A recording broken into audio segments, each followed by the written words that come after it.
So we also have the manual input section, and now we have the results section where you can actually see the results and you view the leads that you've scraped. And you can also export the leads and you get the CSV of the leads. So yes, that is what I wanted to show you guys. So yeah, go back to the scraper, natural language, manual inputs, and when you're done, sorting by funding stage, revenue, keywords, industry,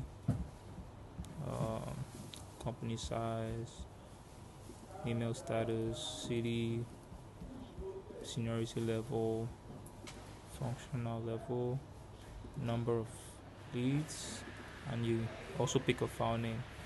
Is either you do it this way or you do it with natural language.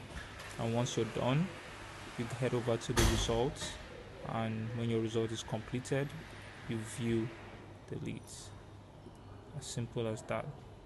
The next step will be creating an enricher that goes on all these platforms and gets information about each of the lead and also verifies the email and the phone number.